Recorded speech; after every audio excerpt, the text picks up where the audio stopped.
तो आजकल कुछ अलग दौर से गुज़र रहा हूँ।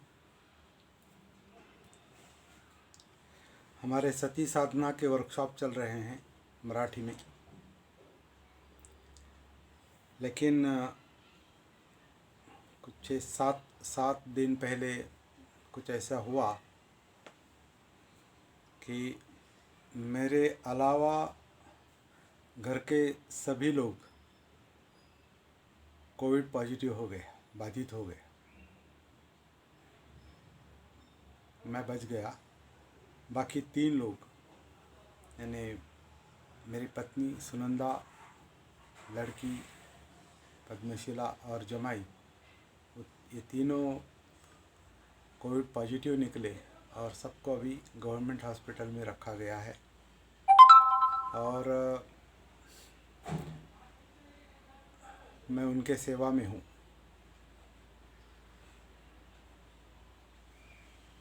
तो इस दौरान मैं सोच रहा था कि सती साधना और कोरोना की ये परिस्थिति, इसके बारे में कुछ अपने अनुभव की बातें कहूँ।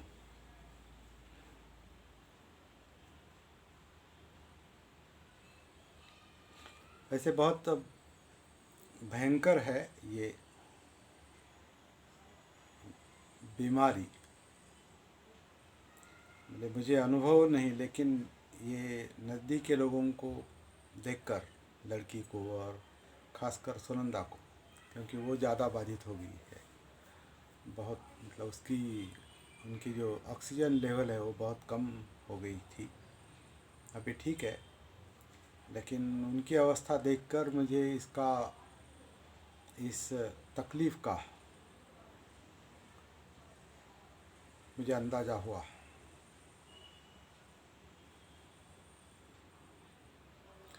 टीवी जो हम मोबाइल का कॉल लगाया कि जो सूचनाएं देते हैं सारा देश कोरोना से लड़ रहा है वगैरह वगैरह, लेकिन जो बात बार बार बताई जाती है, कही जाती है, उसके बारे में हमारा मन पता नहीं क्यों लाइटली लेता है।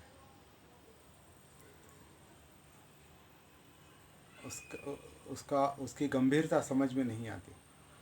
लेकिन जब अपने आप पर गुजरती है या अपने सगे वालों पर गुजरती है तो फिर वो अलग ही अनुभव है, ऐसा मुझे यहाँ कहना है, बताना है। तो उनकी सेवा करते करते मुझे अपने आप को सुरक्षित रखने का प्रयास करना पड़ता है।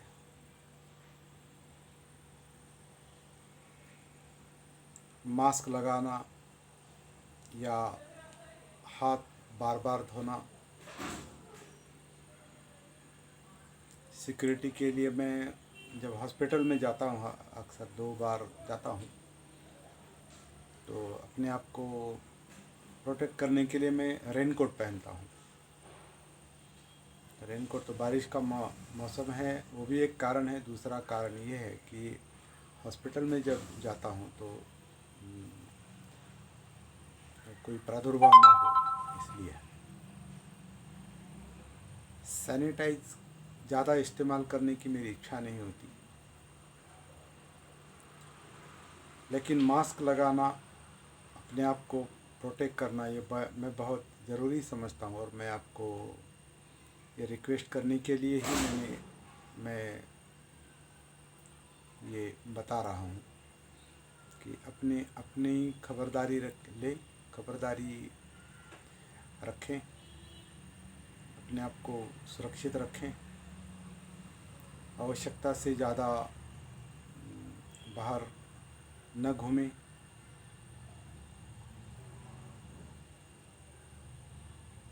और एक बात मैं इसके साथ जोड़ना चाहता हूँ कि ये कोरोना की परिस्थिति और हमारी सती साधना, इसका क्या संबंध है, ये मैं थोड़ा अनुभव के आधार से बताना चाहता हूँ। जो बाधित है उनको सांस की तकलीफ़ होती है। अलग दूसरे भी लक्षण हैं, लेकिन खांसी या बुखार, सांस लेने में तकलीफ़ होना, भारी लगना, ऐसे कुछ लक्षण है। तो थोड़ा भले मैं निगेटिव हूँ, उसमें निगेटिव निकला, कोरोना बाधित नहीं हूँ, लेकिन इन लोगों के संपर्क में रहते रहते, 3 पेशेंट्स के संपर्क में रहते रहते 1 हफ्ते भर रहा मैं उनके संपर्क में।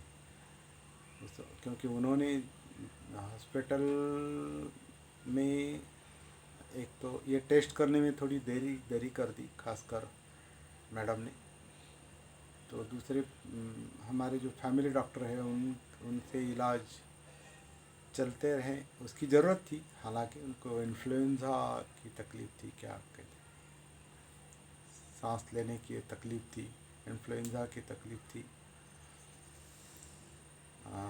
वहाँ सलाइन वगैरह देने पड़े, दूसरी कुछ एंटीबायोटिक देने लगे वो डॉक्टर। 4 दिन के बाद वो खांसी शुरू हो गई और ज़्यादा थकावट आने लगी। तो डॉक्टर ने कहा कि इनकी कोविड टेस्ट करनी चाहिए।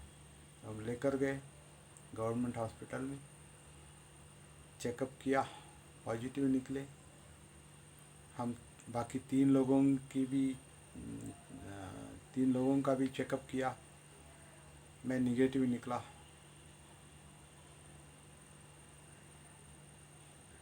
तो देर हुई, इसलिए ज़्यादा तकलीफ़ हुई। तो आपसे ये भी कहना है कि अगर आपको कुछ तकलीफ़ होती हो इस तरह की, तो हॉस्पिटल में दिखाएं। तो मैं इनकी सेवा में अभी हूँ, हॉस्पिटल में जाना पड़ता है। तो मुझे ऐसा लगा कि थोड़ा मेरा सांस थोड़ा ये हो रहा है, भारी हो रहा है थोड़ा। उसका दूसरा भी कारण हो सकता है, मुझे थोड़ा एक्सर्शन करना पड़ता है। तो खाने पीने का जो है वो उसमें अभी कुछ ठीक से रेगुलरिटी नहीं रही, उसमें कोई तालमेल नहीं रहा। विश्राम भी कम मिला, तो शायद उसके कारण हो सकता है, ऐसा मुझे लगा।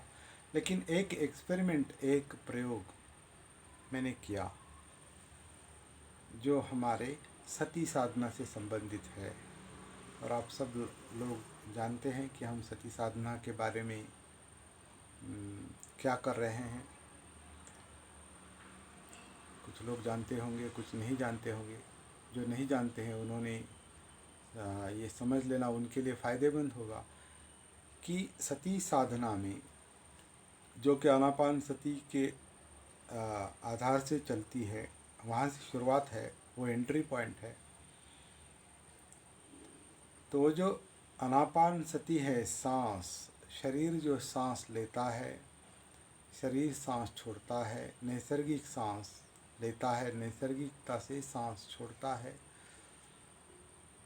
इस नैसर्गिक सांस को, जिसे हम अनात्म सांस कहते हैं, इस सांस को देखते देखते आपको एक रिलैक्सेशन महसूस होता है और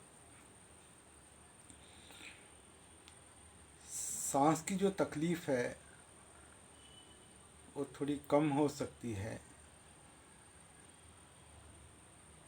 ऑक्सीजन कम मिलता है, इसलिए दूसरे परिणाम भी होते हैं, थकावट आती है।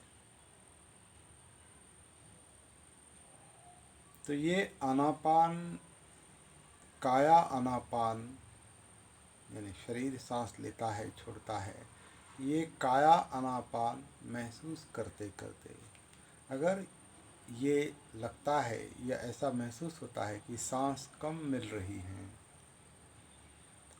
तो आप बहुत ही धीरे से नैसर्गिकता से अपनी सांस को थोड़ा गहराई में जाने दें। पेट के अंदर जो सांस पटल है और छाती का जो पिंजरा है, इसके आधार से जो आनापान चलता है उसे सती के साथ महसूस करते करते थोड़ा गहराई में जाइए ताकि आपको ऑक्सीजन पूरा मिले और सांस की तकलीफ़ कम हो। ज़्यादा तकलीफ़ है तो आपको डॉक्टर को ही दिखाना पड़ेगा, वो अलग बात है। लेकिन माइल्ड, जैसे मुझे अभी मैं अपना अनुभव बता रहा हूँ, अगर माइल्ड तकलीफ़ है निगेटिव होने के बावजूद, कोविड निगेटिव होने के बावजूद जो माइल्ड तकलीफ़ है, तो खासकर सांस की तकलीफ़, ये आनापानसती और थोड़ा आनापानसती को गहराई में ले जाकर अपनी काया के आधार से आनापान करके सांस को थोड़ा गहराई में ले जाकर ऑक्सीजन की मात्रा पर्याप्त मात्रा में मिल सकती है। उससे आपको एनर्जी मिलती है, जो मेरा अनुभव है, ऊर्जा मिलती है। और ये ऊर्जा है जो प्रतिकार शक्ति है, और कोरोना पर मात करने के लिए प्रतिकार शक्ति की आवश्यकता है। तो नॉर्मल लेवल पर भी, आम तौर पर भी हमको इस तरह का अभ्यास करते रहना चाहिए, खासकर इस कोरोना के माहौल में। थोड़ी भी आपको तकलीफ़ है तो उसके नज़रअंदाज मत कीजिए। दूसरी एक बात मैं कहना चाहता हूँ, हाथ।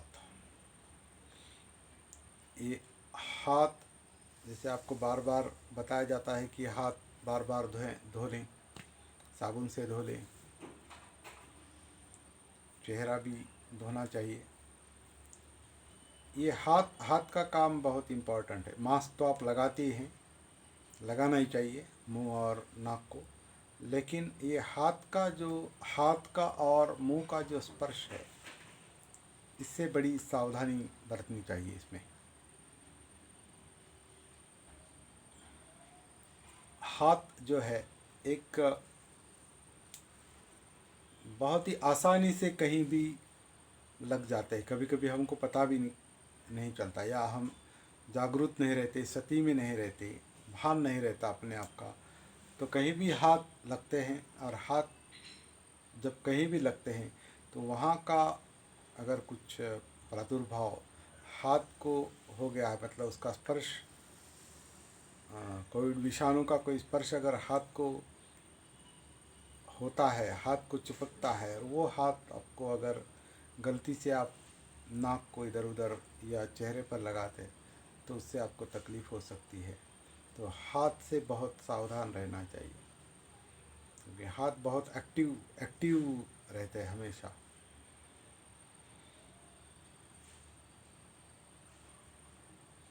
तो मुझे लगता है इसकी खबरदारी आप भी लें और सुरक्षित रहें, अपने आप को सुरक्षित रखें और दूसरों को धीरज दें। जो बाधित है उनको धीरज देना बहुत ज़रूरी है कि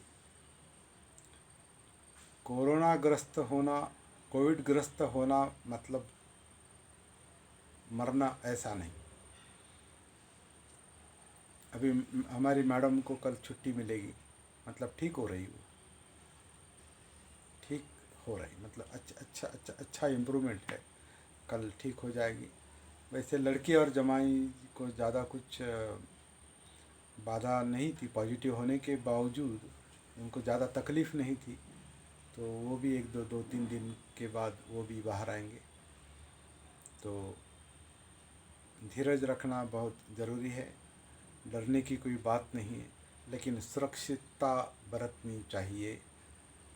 हाथ धोने चाहिए, मास्क, अगर बाहर जाते हैं लोगों के संपर्क में तो मास्क लगाना चाहिए, और चेहरे को, नाक को या चेहरे पर कहीं भी हाथ लगाने की अगर आदत है, कुछ लोगों को ऐसी हाथ लगाने की, मूँछों पर हाथ फेरने की आदत है, या नाक को एक ऐसे करने की आदत है, या ऐसे करने की आदत है, तो उससे थोड़ा सावधान रहना चाहिए। बच्चों के चेहरे पर भी आप अगर लाड़ प्यार से कोई हाथ फेरते हैं तो थोड़ा सावधानी बरतनी चाहिए। बाकी सब कुछ इधर उधर से तो बताया जा रहा है, मैं अपनी कुछ बातें, मैं अनुभव बताना चाहता था।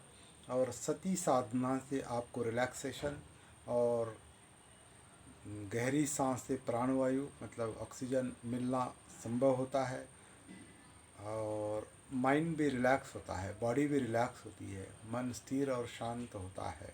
और ये शांत मन भी एक तरह की प्रतिकार शक्ति निर्माण करता है। ऑक्सीजन से प्रतिकार शक्ति निर्माण होती है, अच्छा ऑक्सीजन मिलने से। तो ये सब करके देखें। कोरोना का ये माहौल और सती साधना, इसका कुछ बैलेंस रखने की मतलब इसका संबंध बताने की मैं आपको कोशिश कर रहा था। धन्यवाद। जय भीम।